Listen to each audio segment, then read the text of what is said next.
Thanks, Senator Walsh. Okay, Deputy by Barrett.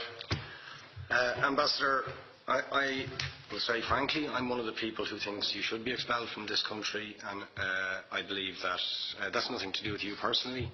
It's to do with the policies of your state. And I think, along with Desmond Tutu, that the time for treating you as a normal state is over, because you're not behaving as a normal state. And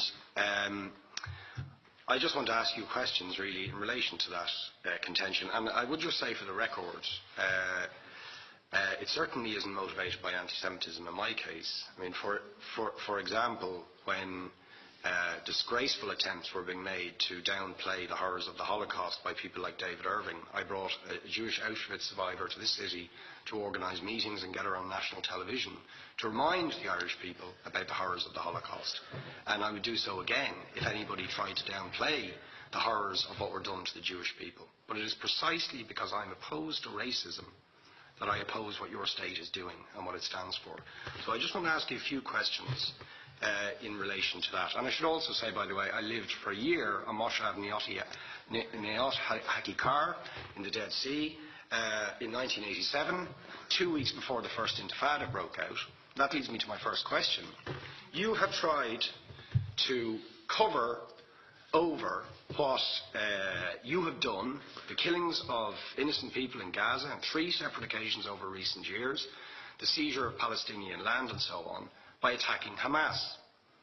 Now, why don't you just admit that Hamas didn't exist when the first Intifada took place? They didn't set up an armed wing until the early 1990s. And that there was a reason that PLO were in Tunis at the time, exiled, effectively not present. But the ordinary Palestinians rose up because you denied them basic rights. I lived there. It was apartheid. It was racism. It was endemic. It was rotten. Absolutely, I was shocked within weeks of living there to see how you treated Palestinian people. And isn't it the fact that the law of return, which is the basic law of the Israeli state, is a racist apartheid law because it confers rights on Jews that it denies to Palestinians? It allows, for example, if I was Jewish and had never stepped foot in Israel, I could claim citizenship there tomorrow, but 6 million people whose origins are in what you now call Israel, who were forced out in 1947 or 48, do not have that right. Isn't that part of the reason why the Palestinians are in dispute with Israelis? Because you deny them the right to return to their homes and to their land and to their villages, and that they have a legitimate claim, even under international law, to return, but you deny them that right. Why do you deny them that right? And why do you give that right to other people who have no connection whatsoever with the land, whether you call it Israel or whether you call it Palestine?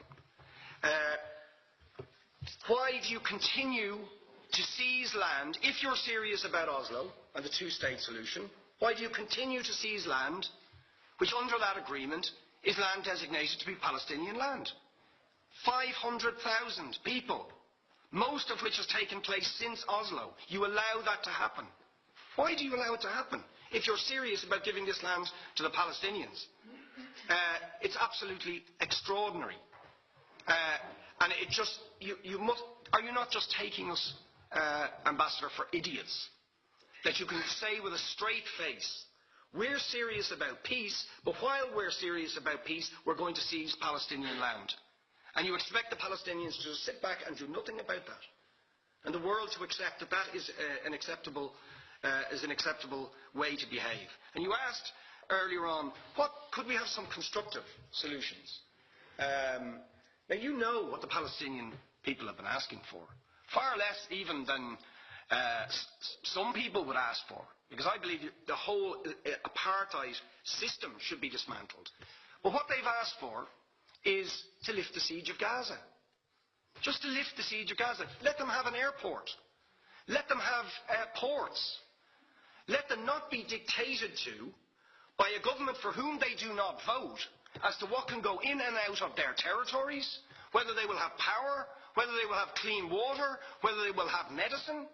What makes you think you're allowed to have nuclear weapons and the 4th biggest army in the world and visit destruction on the people of Gaza But they have no right to defend themselves. They have no territorial sovereignty over that land. Would you ask questions, please? How do you justify that? Yeah. All right. How do you justify those double standards? And very lastly, Ambassador, people like Bishop Tutu, Nelson Mandela, and I would certainly describe your state as a apartheid state, with different laws for people depending on their race or religion. Now, isn't that just the case that, for example, at checkpoints going into the West Bank, there's a channel if you're Israeli or European, and there's a channel if you're Arab. Just because you're Arab.